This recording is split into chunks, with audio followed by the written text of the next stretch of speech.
Madam Cherry eléyìí tó jẹ́ ìyá ìyàwó Austin Emmanuel ó ti tú àṣírí, ó ti tàn mọ́lẹ̀ sọ́pọ̀lọpọ̀ nǹkan tó rú wa lójú lọ́rọ̀ Austin Emmanuel.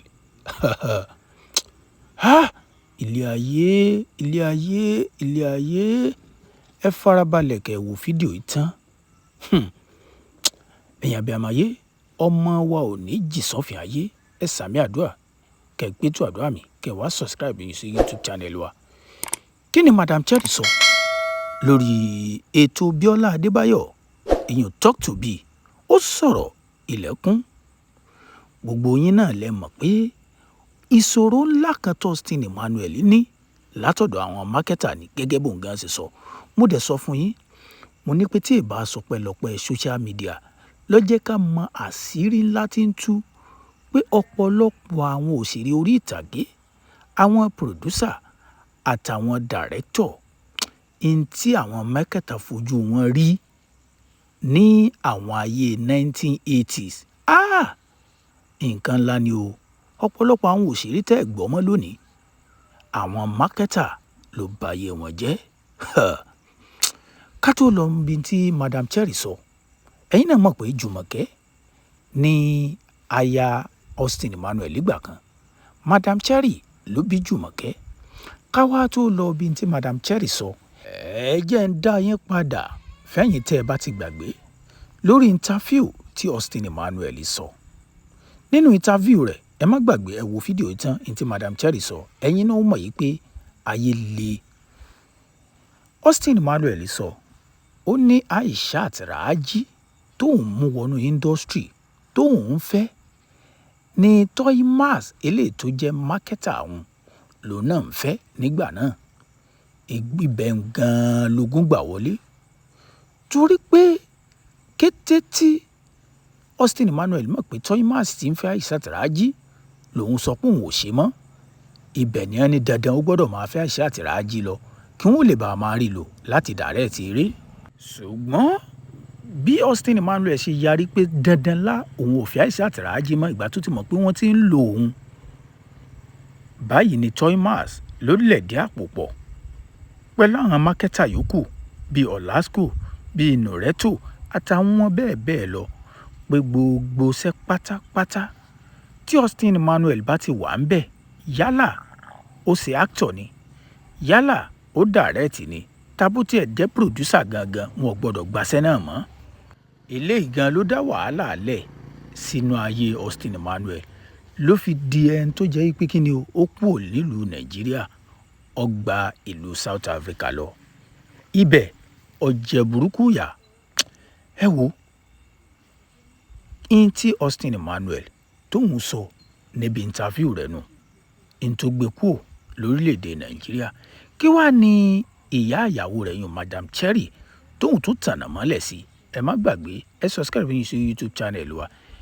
Madam Cherry lórí ètò òun náà sọ̀rọ̀ ilẹ̀kùn, kódà omi òkun fẹ́ máa jábọ́ lójú ẹ̀. Madam Cherry ó mú ọ̀rọ̀ níbi bí Austin Emmanuel bó ṣe di ẹni tó fẹ́ ọmọ òun Jùmọ̀kẹ́ nígbà táwọn jọ ń ṣeré.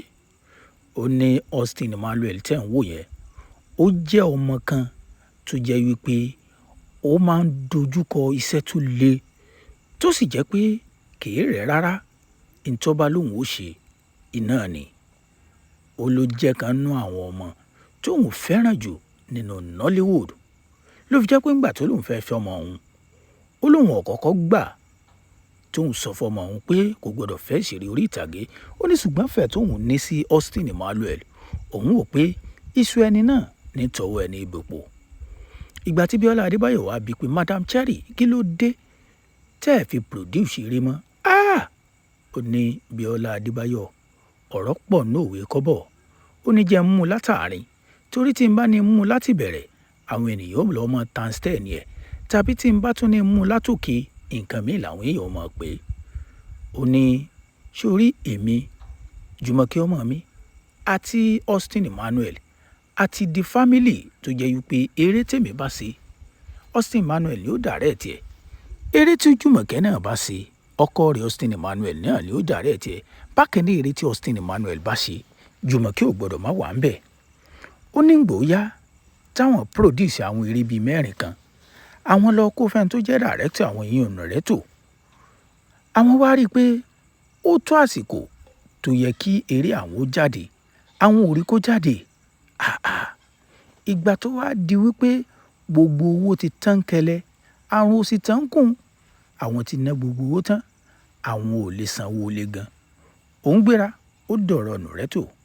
Ó ní marketer, kí ló dé tẹ̀ ta ọjà wa? Ó ní àátà à ń bọ̀. Ó lóun tún padà lọ́jọ́ kejì pé Narrator, kò sówó ilé mọ́, ẹ bá wa fọjà wa síta káwa náà tiẹ̀ rówó jẹun ká rówó sanwó ilé. Ó ní Madam Cherry, ṣé kí n má tàn yín, ọjà yín à lè fi síta nítorí pé gbogbo ọjà tí Austin Emmanuel bá ti wà ńbẹ̀, yálà ó ṣe actor ni, ó ṣe director ni, tàbó tiẹ̀ produce, gbogbo marketer ò gbọdọ̀ gbà mọ́. Ó lóun ní gbágà owó wọgbó. Kí ni Austin Emmanuel sí fún yín? Ó ní Madam Cherry, awo ni, torí pé gbogbo àwọn marketer pátápátá. Ẹ má gbàgbé, ó tiẹ̀ ní kì í ṣe Narrator gangan ló jẹ́wọ́ fóun. Narrator ó ń post ẹ̀ pé kó wá lónìí kó wá lọ́la. Ó lẹ́nìkan ló wá róhun. Ó wá pè òun pé Madam, ẹ wá. Ìmọ̀ yín rí o, ṣùgbọ́n mo fẹ́ ṣe yín láàánú.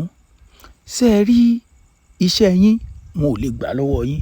Ìdí ni pé Austin Emmanuel wà ńbẹ̀. Ó ní ṣé ẹ rí ọ̀rọ̀ yín la ṣẹ̀ṣẹ̀ sọ tán. Gbogbo iṣẹ́ pátápátá tẹ́ ẹ bá ti fi Austin Emmanuel sí, ẹ lọ yọ kúrò. Ó lóun ní gbágà. Kí ni Austin Emmanuel ṣe? Tá a bá ti yọ Austin Emmanuel kúrò nínú iṣẹ́ mi, iṣẹ́ ò lásùn sí mọ́, torí òun ló ń play lead role. Ó ní Madam, ṣé kí n má tàn yín, tẹ́ ẹ bá fẹ́ rọ́jà yín ta, ẹ lọ yọ kúrò ńbẹ̀. Ó lóun wá ṣe wàhálà. Òun tún yọ àwọn bìkan, òun tún wá mú kúrò lọ́dọ̀ Narrator, òun tún mú lọ́dọ̀ marketer mi. Ó ní marketer náà tiẹ̀ ti wò ó, tínú rẹ̀ ti ń dùn pé Madam, mo like iṣẹ́ yín, mo like iṣẹ́ yín. Ṣùgbọ́n kété tí Narrator yọ lọ́ọ̀kan tó ń bọ̀ sọ́dọ̀ marketer yẹn tóun ti rí, òun sọ fún marketer yẹn pé ẹ wò mò ń bọ̀, mo fẹ́ tọ̀nà. Àṣì Narrator gan ti róhun. Ó ní ńgbà tóun ó fi padà dé, ó ní marketer náà ní Madam, mo sorry gan, mi ò ní lè ra iṣẹ́ yín. Ó lóun wò pé ṣé wàhálà kọ́ leléyìí. Ó lóun wá bí gan pé ó ní pé ó sọ fún òun pé torí pé Austin Emmanuel ó wà níbi iṣẹ́ yín. Ó lóun wá sọ fún yín pé ẹ dákun, kí ni Austin Emmanuel ṣe fẹ́yìn director gan tó fi jẹ́ pé ẹ fẹ́ rí mi ẹ̀ láwo? Ó ní Madam, kì í ṣe tó ṣe sọ síta. Ó ní tá a bá sì ń sọ nínú àwọn director tó lówó nínú Nollywood nígbà náà, Austin Emmanuel jẹ́ kan bẹ́ẹ̀, ṣùgbọ́n ńkọ́ wọ́n yọ owó ẹ̀ láwo. Ṣùgbọ́n báyìí Ọlọ́run ti ju àwọn marketer lọ. Ọlọ́run ti gbé social media dé, ó ti gbé YouTube dé, tó jẹ́ pé àwọn ilé orí ìtàgé tí wọ́n bá ti kàn ti produce, òǹkàlùkù ti ní channel rẹ̀ tó lọ́ ń fi sí. Ẹ̀yin ló fẹ́ kí lè ro tiyín lórí eléyìí. Ẹ má gbàgbé subscribe.